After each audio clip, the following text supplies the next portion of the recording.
Hi, everyone. So excited to be here with my good friend, colleague, cohort, whatever you want to call us. We're here today to bring some valuable information, is our intention. I love to hear what the audience has to say. Love chat and comments and any questions you might have. Gives us a little bit better direction to it and hopefully create some very valuable takeaways. The word of the day is financials. And I know that is important to most people, either in their personal life or their professional life. And maybe we can add a little bit of clarity and insight into our view on financials. So, Karl, so glad to have you. Karl's just been tremendous that I've been working with over a year now. He has a couple of his own shows that he's originated and has a very popular newsletter that I would recommend to anybody based on the strength and the depth of it. You know, there's a lot of good insight and it really explains a lot. So you can do that by going to Karl's website, subscribing to his newsletters, and viewing his events, which are Tuesday mornings prior to the show, an hour earlier. And in order to watch it, you just need to go to Karl's profile, which you can go to the events section or the post section, or we'll also have links based in pre-announcement to it. So with that, learned a lot more about Karl in the first few minutes than maybe you anticipated, but that's what's so great about a show that's kind of reactive and responsive to the moment. Karl, your turn. Good morning, Don. Thank you for having me on the show. Always happy to be here with you and share our perspective and knowledge on the topic of the day, which today is financials. And just to kick that off, just and give everybody forewarning, I always look at financials from the standpoint of funding because that's what I'm involved with. And so we're going to start with multiple perspectives. A financial is in some ways a picture of an organization or a business at a point in time. So think of it as a still image that is reflecting what the business owns, what kind of operations it's in, what kind of income or revenue it's generating, what expenses are associated with that. And for a person who's looking at that business, it helps guide them in decision making, whether they're internal to the business to operate the business or they're external and they're trying to figure out how to do business or not to do business with that business. And because it's a single point in time, it may or may not be as accurate as you want it to be for the purposes of whatever decision making you're doing. So, as an example, I can give you a picture of a business in a cash flow statement, and that's one look. But then I may put on my tax hat and go, oh, wait, we have all these deductions for depreciation and other things, which are not impacting cash, but are impacting taxability. Different picture, same time, same place, but I'm shifting where I'm looking at it. So I'm now looking at it from a different angle. So I may be seeing new or different things, or I may just getting a confirmation of what I want. But from a funding standpoint, I'm kind of trying to stand behind the business and look forward like a crystal ball. I'm looking into the future. And so I need an extension of where the business is today and where it's going to go forward over time. So this starts looking more like a video that starts with reality, today's situation, and looking into the future for a set period of time. And I need that because a lot of the decision making isn't based upon where the business is so much today, but where it is in the future, where an investor may decide to exit an investment or where the business may decide to be acquired or some other thing. And I need to know how well the business is performing, how fast it's growing, what value it's attained. And so the picture I need is often 3 to 5 years down the road. And the picture of where it is today is needed, but it's less important. Yeah, well, I think you bring up some points that I was about to bring up, but you say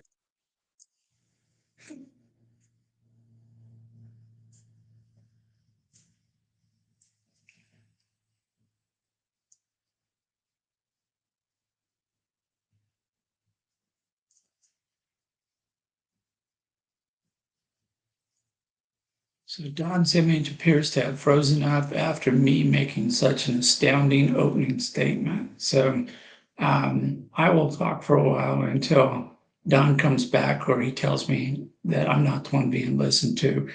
Uh, but this is one of the great things about LinkedIn Live and live streaming and other things along that line is it teaches you to be in the moment, to be agile on your feet, because quite often you'll have an interruption in the presentation of the show, which requires that you adjust as I am now to provide you with a monologue while waiting for Don to come Yeah, here back. we are. I'm getting good at coming in and going out. So I can't be responsible for the disconnection, but I'm pretty fast on my feet now with learning how to reconnect. So thank you for carrying the show for a little bit, Karl. And that's what's good about having at least two people is when you go dark, someone else is still live. But getting back to our original conversation on funding or financials, uh, you get a look back at historicals, you get a look present at up to date financials, and then you get a look forward with projections of financials. And there's elements of financials that are more important based on the situation. So if you're inventory intensive, then those would be numbers you'd focus on more. If you were into giving a lot of credit, receivables would be a big area that people want to focus on. Payables is another big area, what you owe, and there would usually be an aging of those to see how current you are with your payables, and how reliable you are with your financials, because there should be some connection between the past, present, and future, right? You can't be growing at 2% a year and then all of a sudden next 3 years you're growing at 20-30% without an explanation. And then there's the industry you're in. Some are capital intensive, some like real estate, you got to put a lot of money in before you start collecting rent. So it's really building expectation as to a view into the business and how they handle financials. Are they audited financials? Are they reviewed financials? Are they just homemade financials? And that will give you an indication of how sophisticated possibly the company is. Some people are still using Post-it notes to keep track of things. And you can do that if you're a one-person show and you don't have a lot of activity.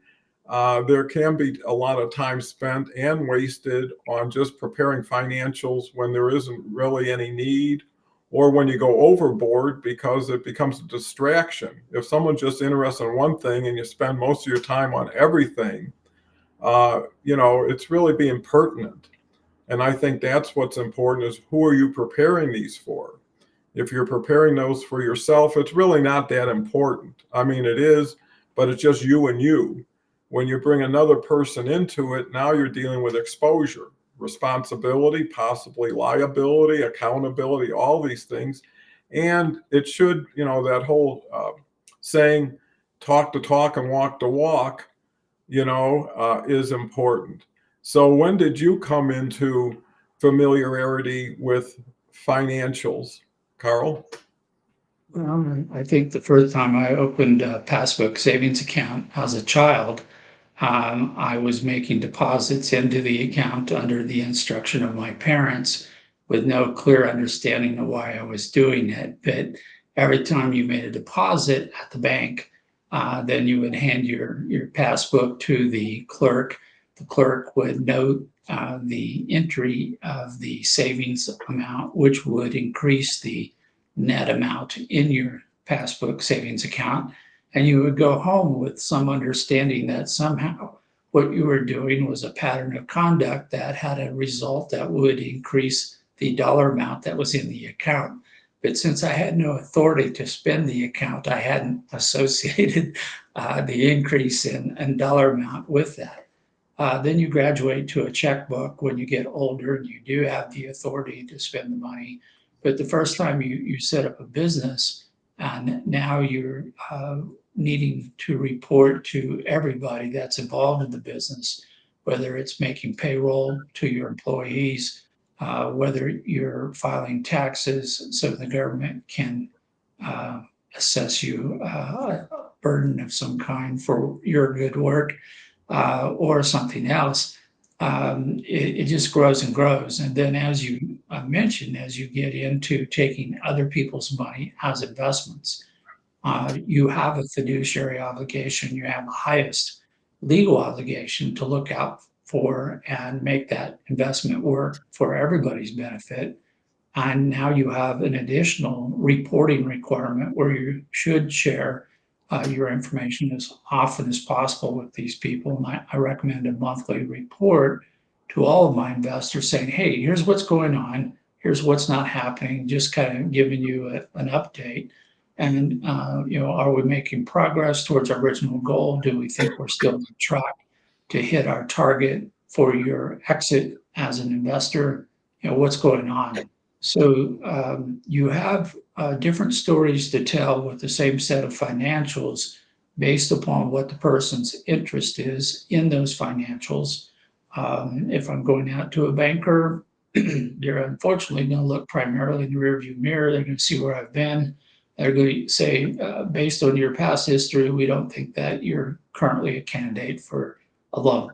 And you're like, okay, we agree. So, which is why I talk to bankers all the time, but usually the projects clients I'm working with are too early stage. They're a higher risk assessment and therefore not meeting the requirements of the bank. So we're typically talking to strategic partners, angel investors, people in the supply chain, people like that who have an interest in this organization moving forward. And each of them has a slightly different need for information, but financials are at the heart of it, and cash flow projections, which are telling the story where we hope to go, think we're going to go in the future, are the core of that story each and every time. Yeah, that's a great insight into that aspect of it, and it kind of harkens back to my first savings account. I think I was 9 or 10, and my grandfather actually walked me across the street. We actually had a bank right across the street. And I was kind of new to this whole thing. I was a little hesitant about giving up I think maybe I had $10 if I had that much, and giving it to somebody and getting a passbook in return for it. And it's like, I can't touch this money until I come back for it. But it was like good, there was a sense of trust or distrust that happened when you have to hand over your hard-earned quarters and nickels and dimes. But what it ended up turning into was one of my first entrepreneurial initiatives, because I got into coin collecting early. And back then there were things called blue books. And there was the penny blue book and the nickel and the dime and the quarter. And you could actually go out, get 10 rolls of pennies for $5, because there'd be 50 coins to a wrapper.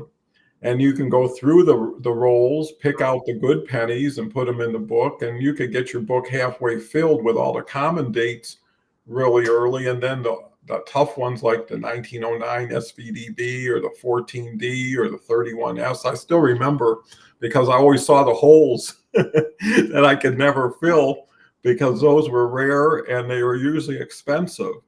And then I took it one step further. I think it was in the early 60s that the US government decided to reclaim all the silver.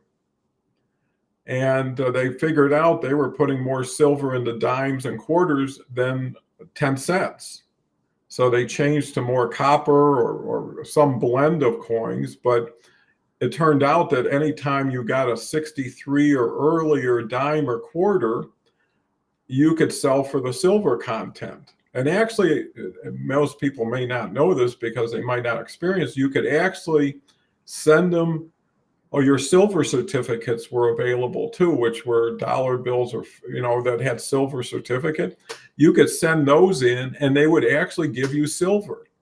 And they would send you this little cylinder of real silver, which was kind of cool. And then I had a coin dealer, which my grandfather would drive me to once in a while. And I take the nice coins and I cash them in for $5, $6. And then I made a business out of it, because when kids would come to school for the first time, I would always ask them, what are you into? Are you into bowling or pool or coin collecting? And there was this one young man, Mark Jacobs, I remember his name. And he said, yeah, my dad was a taxi driver in Reno and he collected all these silver dollars. And I'd say, well, I love to see them. And I went to the grocery store and they had those little pocketbooks on coins, and they show you the dates and the price. And the price was really kind of low. And I go over to their house and go through them and say, okay, I'll give you $1.70 for this. I'll give you $2 for this. And then I go to my coin dealer and get $4 or $5 and made a pretty good business out of it for a while. But it kind of taught me about taking initiative and getting back to financials. You know, I think people, some have a better knack for it. Some are just attuned to numbers and projections, and some people are a little bit foggy on it. And I think that's where having a controller, having a CFO at a small business, you're not going to have a CFO, or at least call that person a CFO. Usually you acquire an accountant from somebody in the Chamber of Commerce, or the bank recommends somebody who can at least put financials together for you. But that was instrumental, because once you start understanding the meaning and the value of them, then you could actually get a loan. And my first loan on financials was a small business administration loan. And it wasn't very big. I think back again, we're talking 40 years ago, so numbers today are much bigger. But I think it was something like $20,000 or $30,000, and I did pretty well. And then went up to $100,000, and used small business loans for about 2 or 3 years, because they were pretty favorable. They were meant to be that banks would accept based on guarantees. So where you wouldn't have got a bank loan directly based on assets or whatever, if the SBA would guarantee it, I don't know, 75 or 80%, they would probably look at you as like, how much merchant processing business can we do? How much can we leverage off of your deposits and mitigate any risk they might have? But back then, banking was about a handshake a lot of times. There were bankers who could make decisions without having to go to committees, without telling you, here's where you fit. If you were, at that time, a good character, had a family, worked hard, had a good history, looked like you were an interesting guy, and you're also investing in their community and neighborhood. And that really got me into understanding financials, and even doing an SBA loan application is a great learning curve, even if you don't want to take one out, because it'll identify areas that you might not have thought of.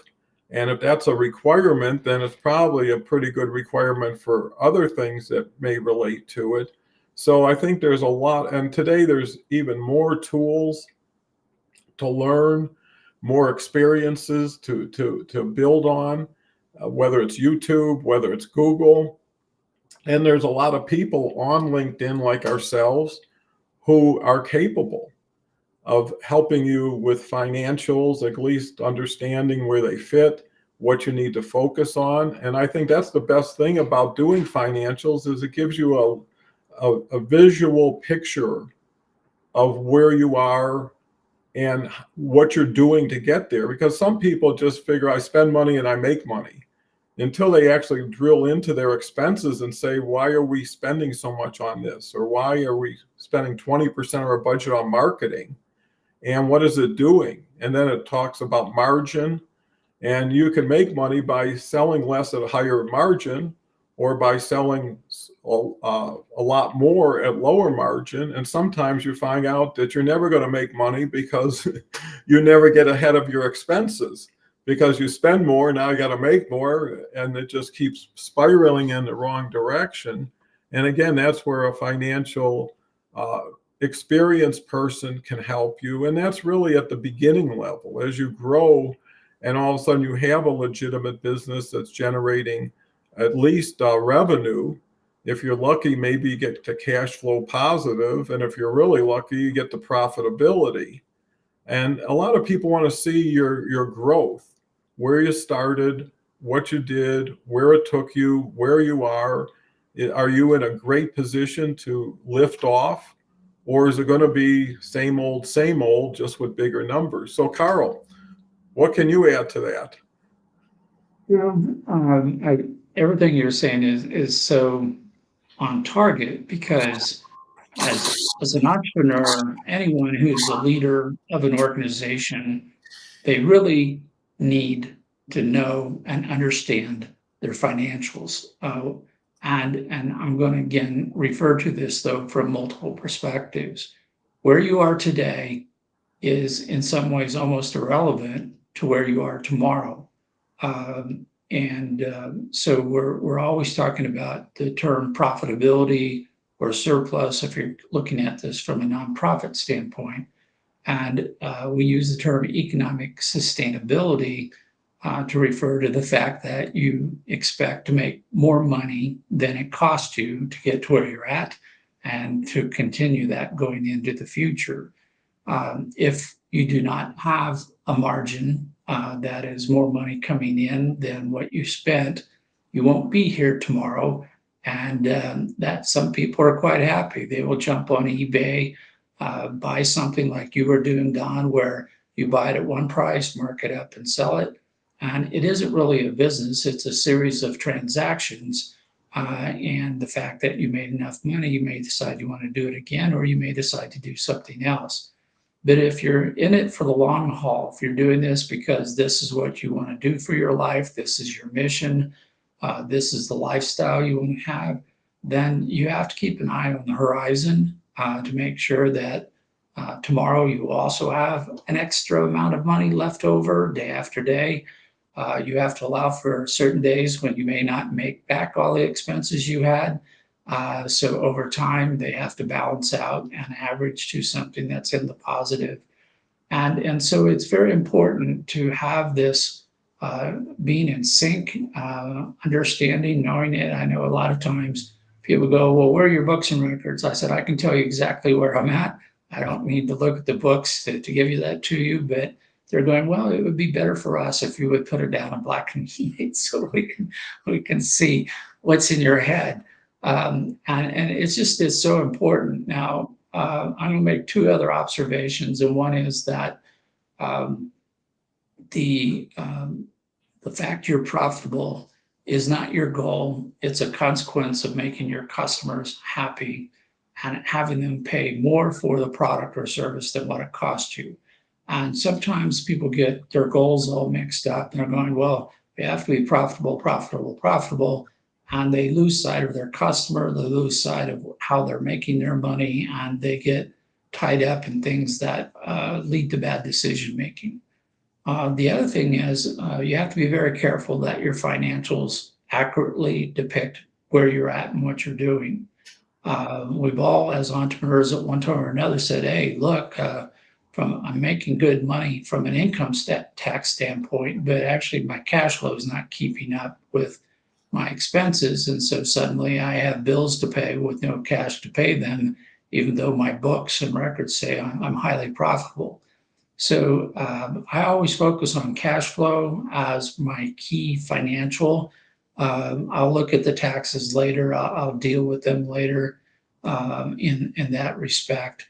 But you want to make sure that your information is correct, it's up to date, that you have all the information you need to make your financials accurate for yourself, for your team, for whoever else is relying upon or looking at your financials.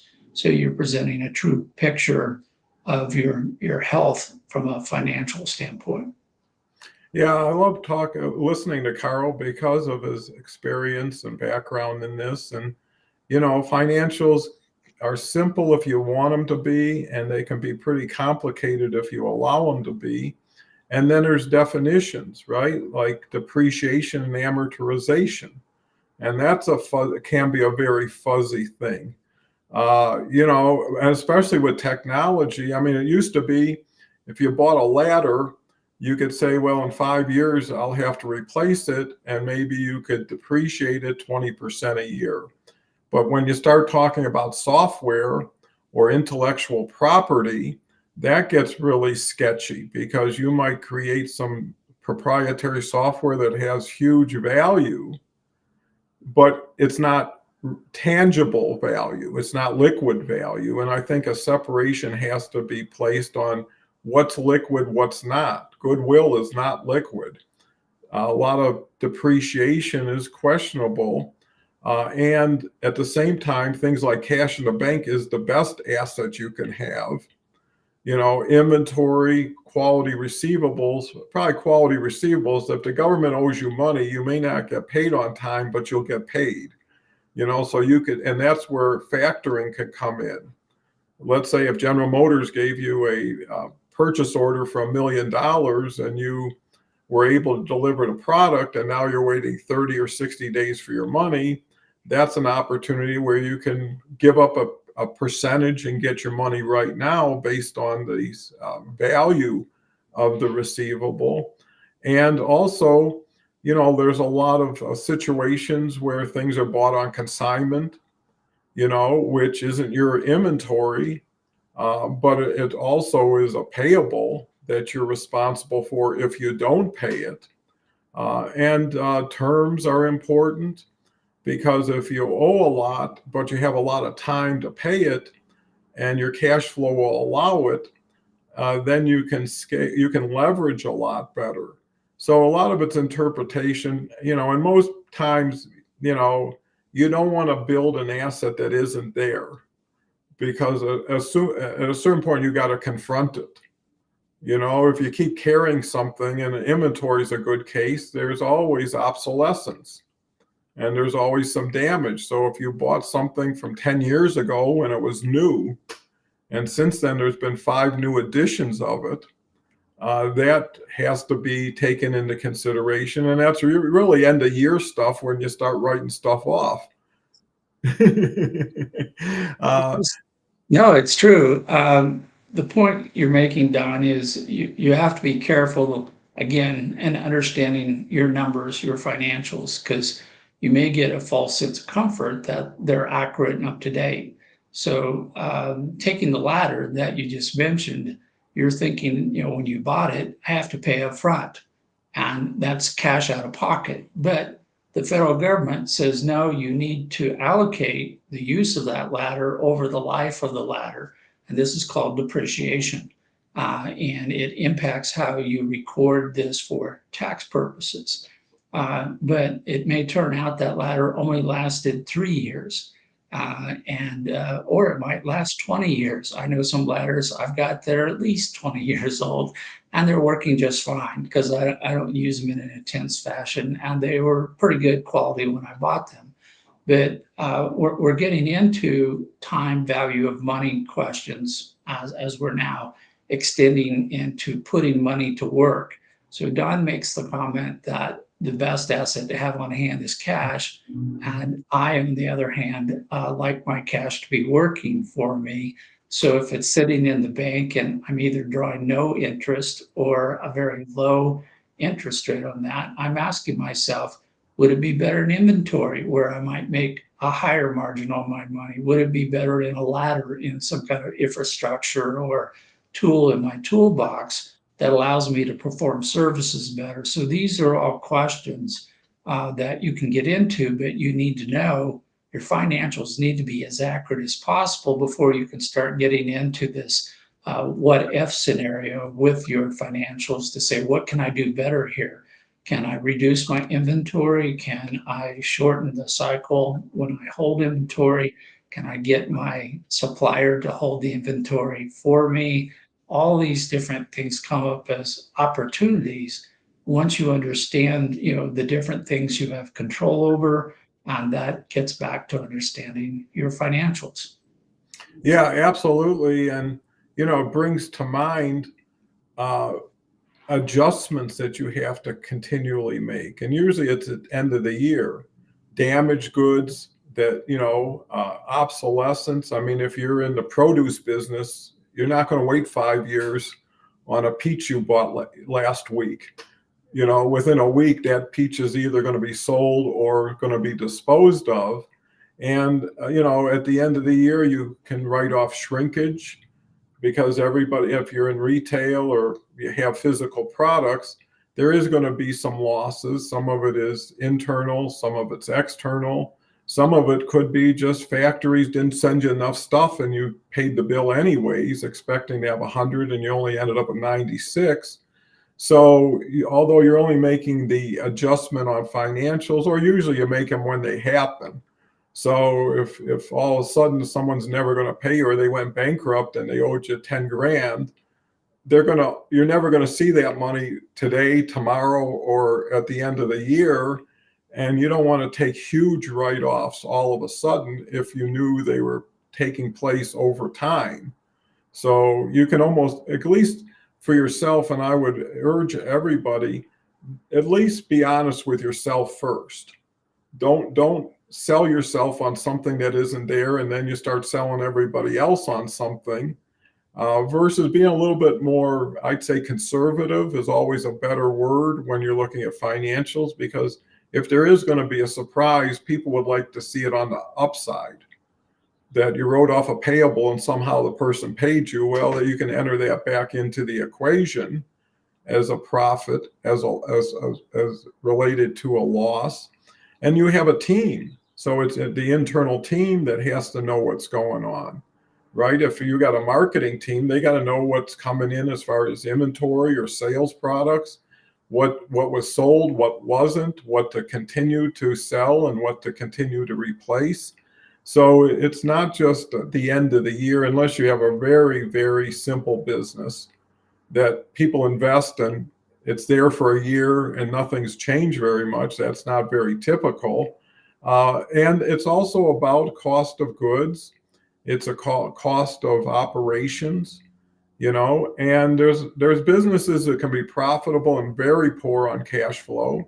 There's businesses that can be very quality cash flow and very poor on profits, that you can continue to lose money again, depending on how much you take in, how fast you take it in, and then how fast you have to pay it out. And that can be a two-edged sword, because excess cash, to Karl's point, you usually want to throw it back into the game. And a lot of that cash is not yours to throw in the game. In other words, if you had a $10,000, you had 90 days to pay for it, you got to understand in 100 days, you got to get the 10 grand to pay for it. Now, if you can invest it 2 or 3 times and sell it and get it back, and that's always better. And that has a lot to do with your turn rate. How fast does your money move? Can you buy some today and sell in 1 day and then pay for it in 30 days? You'll probably never need financing outside of that for your business. Again, that's not typical, because the challenge with that is you got to order it again, right? So if you bought 10 grand and you had a $15,000 credit limit, you sold it in a day, you bought 10 grand, you're probably only going to get 5.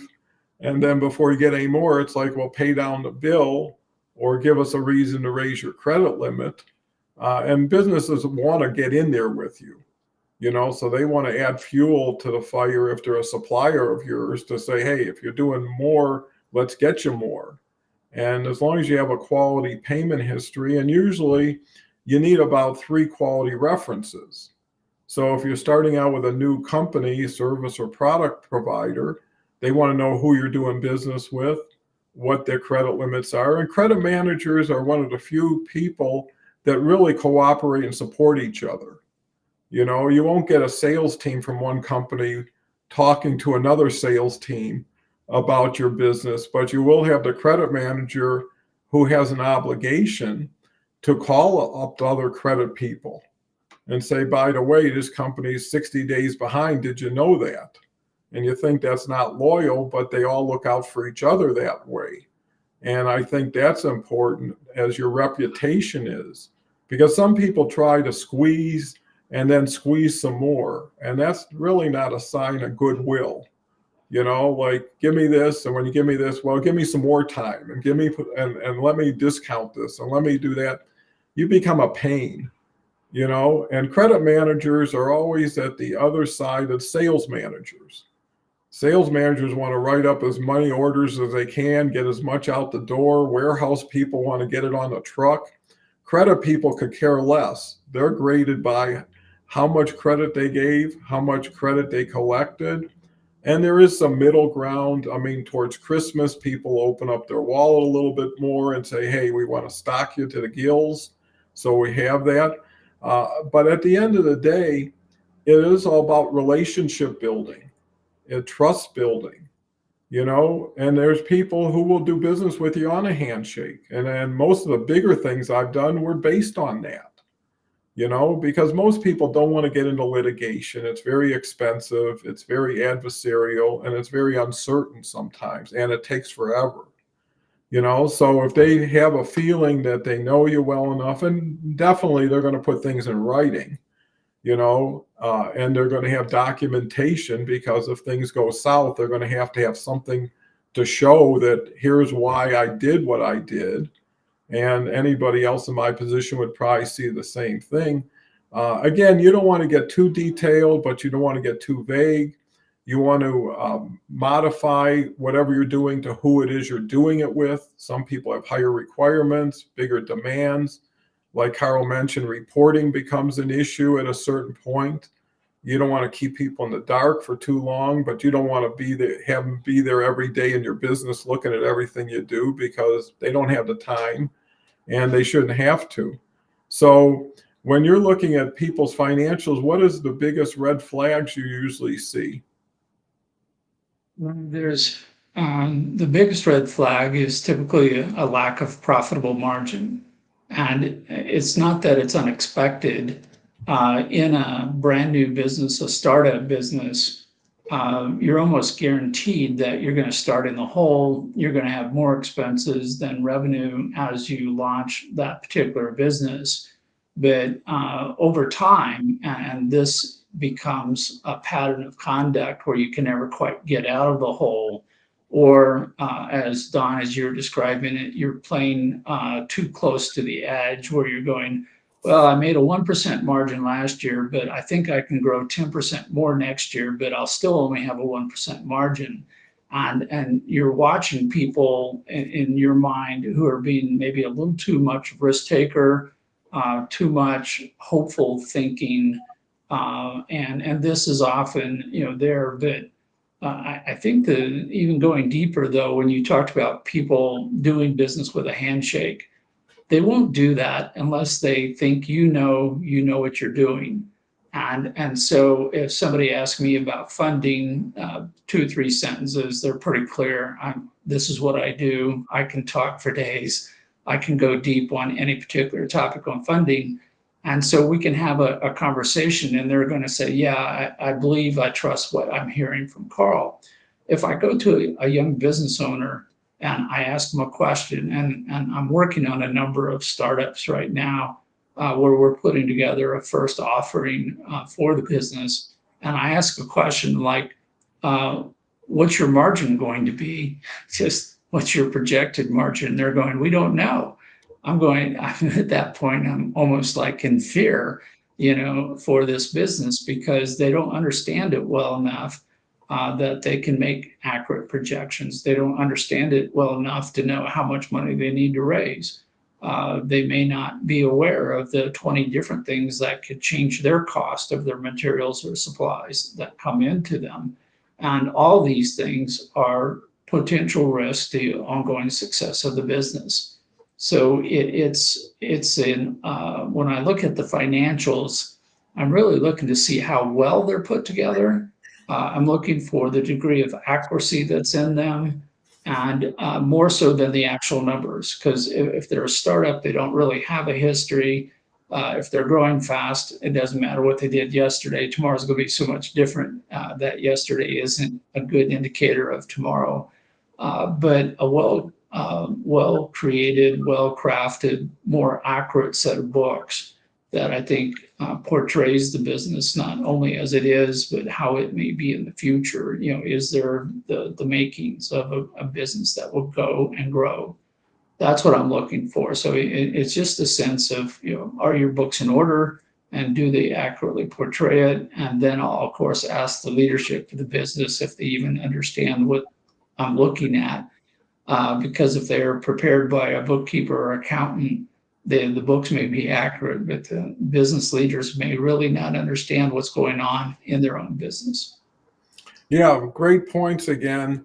And, when I talk about handshake relationships, it's not based on institutional relationships, because no bank is going to give you money with a handshake without, they will shake your hand after everybody provides the documentation and their signatures and wish you on your way. But usually that happens through friends, people you've been doing business a long time with, and people have a vested interest in you or the business. And they'll just say, okay, I'll do this for you.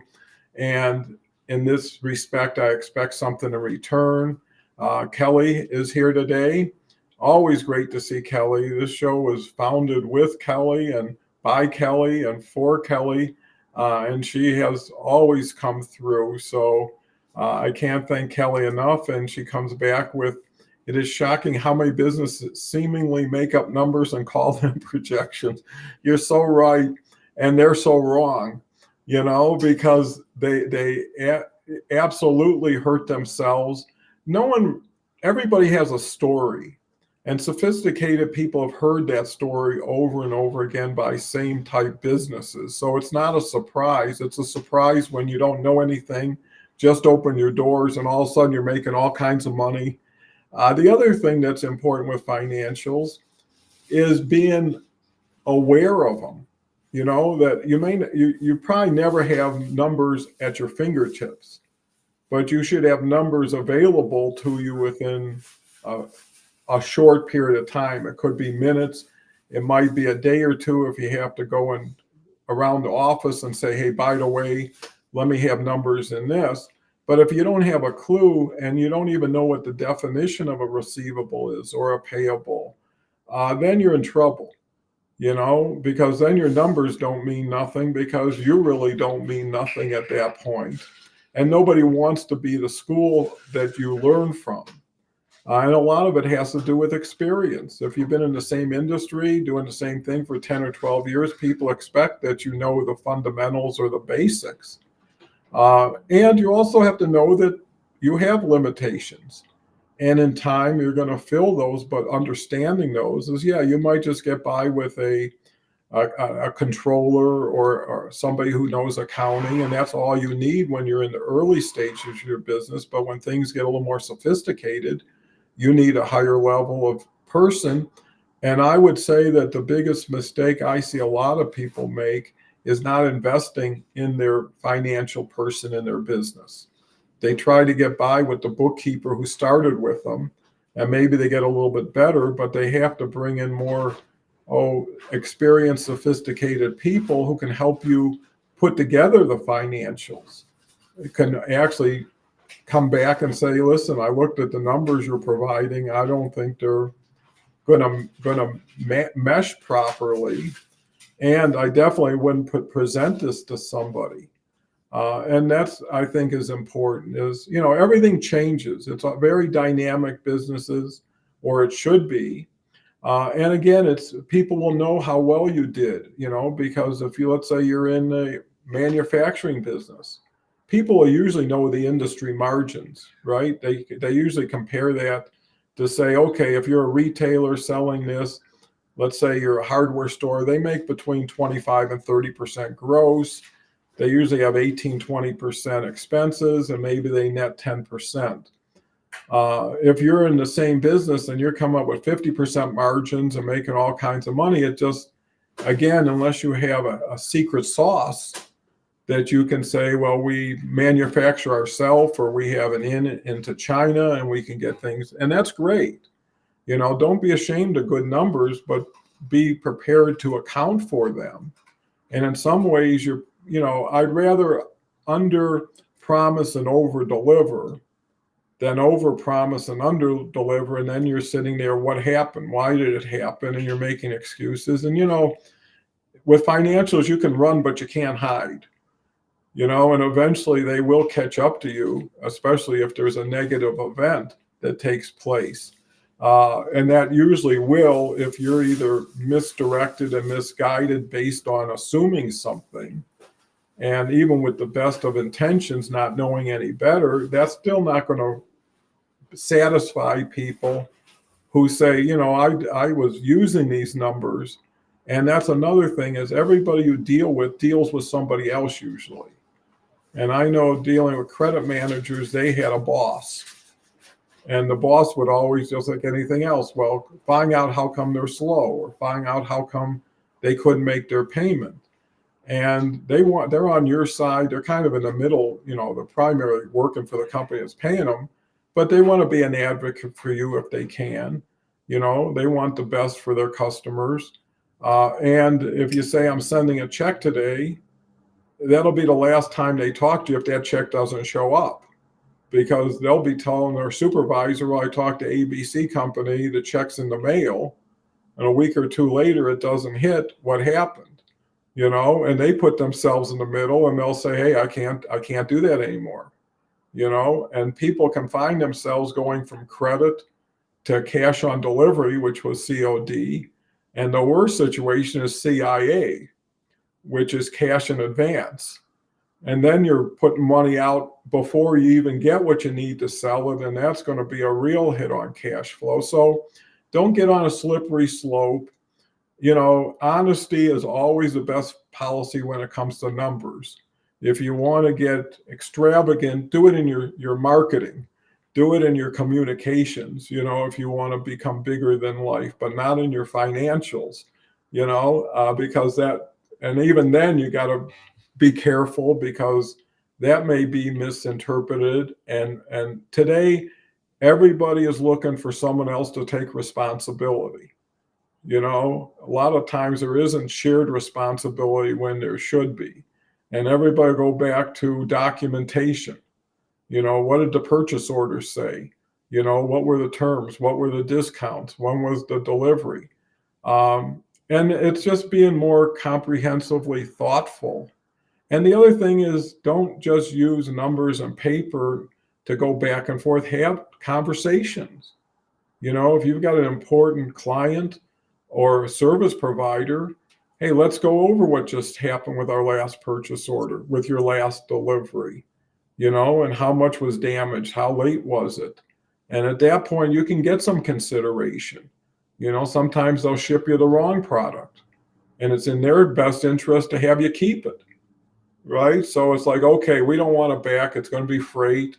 We already got it as a sales on the book. We'll give you a 20% discount if you'll keep it. And that also applied with damage or warranty goods. So you take something in, sell it, it didn't work, and you'd pile up in your warehouse, and typically you'd get enough of it and you put it in a box and send it back for credit. But what are they going to do with a bunch of damaged stuff and freight? So you would get into destroy and field, which is, whatever you got, $3,000, what they would typically do, take pictures of it. So we know we're seeing it, and you're not just putting it. There's so much to it, and the financial should benefit you and the party you're with, because this is a true relationship of partnership. This isn't working with a customer in a sense where you're selling something. You're working with the people, whether it's the bank, whether it's the vendors, whatever it is, to be as upstanding as you can. And you will build trust and confidence, and you also build goodwill. And that allows you to say, hey, we had a snowstorm, the roof fell in on our biggest location. It put us behind on our cash flow, but everything will be up and going in a month or two. Can you extend that for another month or two? And I think people, that's what they're there for. They wouldn't need credit managers if everybody paid on time, if there wasn't any issues.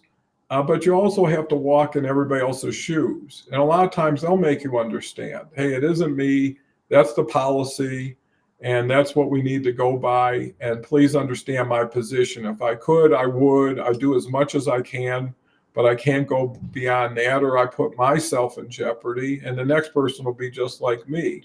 So, when you're helping people put financials together, Karl, are you hoping that they see the business element of it, not just the numbers element? Where they can help Absolutely. prioritize things. Yeah, I mean, your financials are telling a story to you as the business manager and to anyone you need to share them with, whether you're applying for a loan or seeking an equity investment. And you need to know each of the elements, each of the line items in those reports. You have two financial reports. One's it's called a profit loss statement, the other is a net worth statement. And they change over time as you are continuing, and your changes from one financial statement time period to the next, whether it's month to month or year to year, are telling the story to someone who's an outside observer saying, well, how are you doing? Are you making progress? Are you regressing? Are you struggling? Are you doing things that might be done differently, from managing inventory to managing receivables? Maybe you should quit extending credit and make all of your customers go get their own credit. And even though that sounds harsh and it might put you in a disadvantaged situation to another competitor who's extending credit, if you're losing money while you're extending credit, maybe this is not your forte. Maybe you should let somebody else do that who is their forte. So your storytelling, and you want your story to represent you accurately, but also present you in the best light. You want it to guide you in making decision making, and so it's something you should review frequently. Look for trends, look for the differences between the two different points in time, to see if it will shed any light on something you should do new or different. Yeah, for sure. Kelly comes back with the briefs are also quite important. After every offering launch, we'd get department heads together and review all the pros and cons so the next offering could be even better. And again, thank you so much, Kelly, because communication is vital, because some people aren't at the level of awareness that you are, or some people interpret numbers different. I know in businesses, especially when people are participating in the numbers, maybe they're cashiers taking in money every day. All they see is revenue. They don't see cost. They don't see net margin.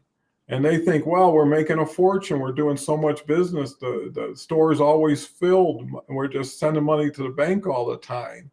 That's not always the case. And all of a sudden it comes in, well, if we're making so much money, how come I only got a 5% raise?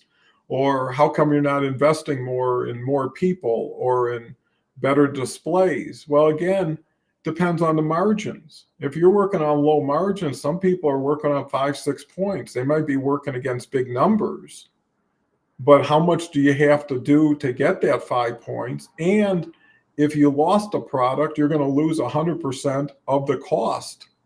So if you ended up getting somebody to steal $100 and you're at 5%, you got to do $2,000 worth of sales at 5% to get the $100 back, and you're working pretty tight at that point.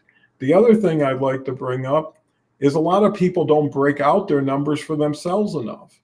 I remember in my early days, I might have had 5 or 6 stores going, and I would just look at sales, and you'd see rent, and you'd see marketing, and you'd see a net profit. And then somebody who I was going to work with on financing said, no, you got to break out each store by itself. By consolidating them, you're really not seeing the individual store picture. You're seeing a store that's contributing maybe 60% of the sales, another store maybe 10%, and collectively you got a picture, but it might identify an area that you wouldn't have seen that you can take action on. And I think that's the key to financials, especially for yourself, is where is the leak that we can fill? Where's the opportunity we can expand and extend? And, you look at everything, payroll, right? How much is everybody making compared to maybe industry average? And the other challenge in businesses are legacy issues. If someone's worked for you for 20 years, they probably had a lot of promotions, a lot of pay raises along the way, and they might be actually making more than they should, but it's from a historical standpoint. versus, a present day standpoint. And those are important. The bigger you are, the more involved you have to be in the numbers. Again, if you're a one-man show and you see everything coming and going and it's only you, it's not as important as when you have a lot of people, especially in multiple locations that you're not aware of. And that also takes your intervention to a point, is visiting the floor, not just looking at the numbers, what's in the warehouse, but walking the warehouse and wondering, what is this stuff here for? Where, you'd find stuff that no one even knew existed. That's another thing. You can build things back in. If you discovered you had 10 grand worth of inventory you never accounted for, well, that's an asset. That should go back on the books. Kelly comes back with the debris really pushed the transparency. And that's so true. And it also built awareness in things that people weren't that aware of. If people understood how important it is to whatever part of the business is, they'd probably take a little bit better care of it, or at least they knew it was a priority. You get a new product in and it sounds great. Well, you're going to put everything you can behind the push for it. And then if it works, then you can build on it. But sooner is better than later. And taking action is better than inaction when it comes to something. And you got to be proactive when it comes to, where is money going? Where is it going to come back from? Because that definitely has an impact on cash flow, profitability, future purchasing, future marketing. And a lot of times people do more than they need to.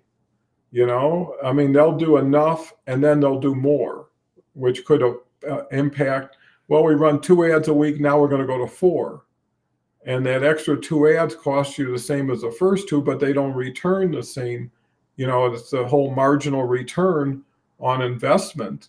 And a lot of times you could be doing more and making less, where you could have just stopped at a really good sweet point. Same thing with margin. You can always generate more sales by price cutting, but were those sales worth the price cut on the original?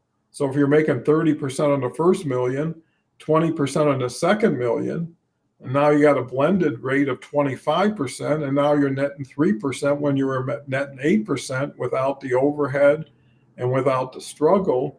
And that's usually when turnaround people come in or they restructure it, is they break it down and build it back up, or they do something significant and get it back on its road to well-being.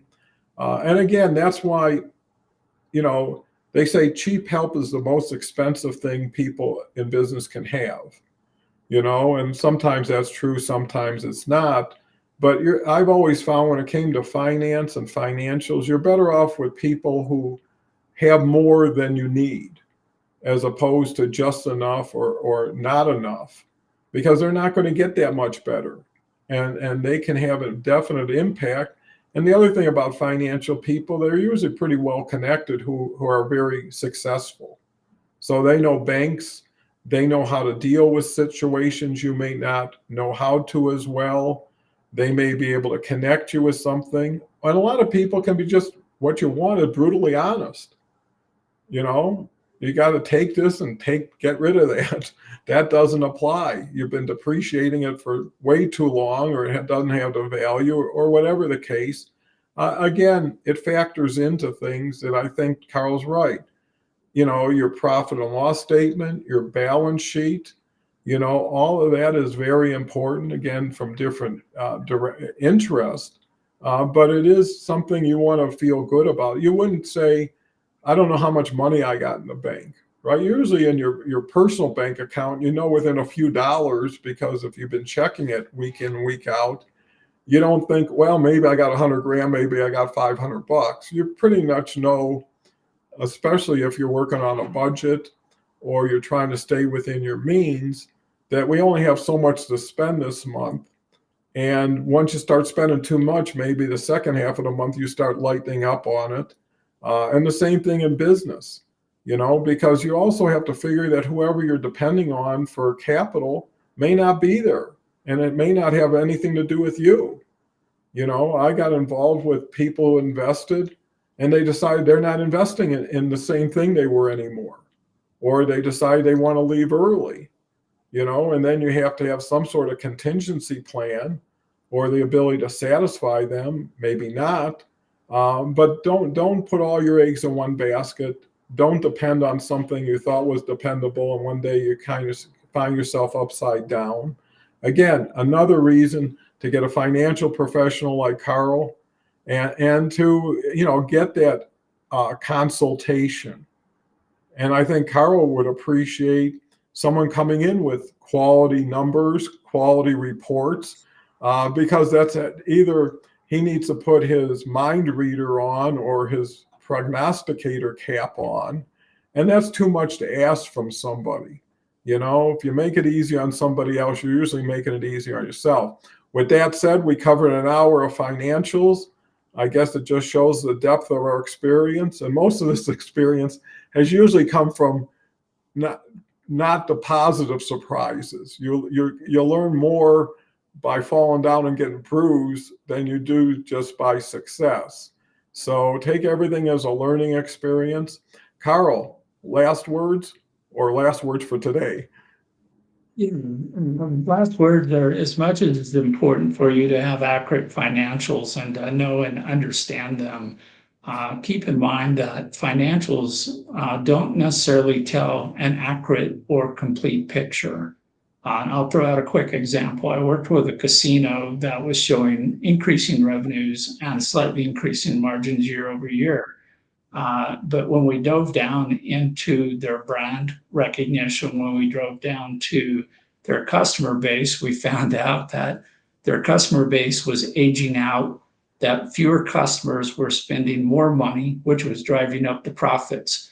But in 10 years, they would be out of business because they're all too old.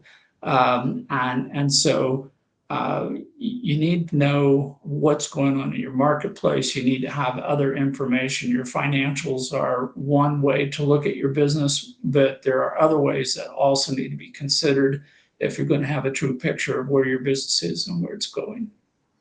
Great way to end a great show. Karl can never thank you enough, and that's why we'll keep doing shows together. Give me the opportunity.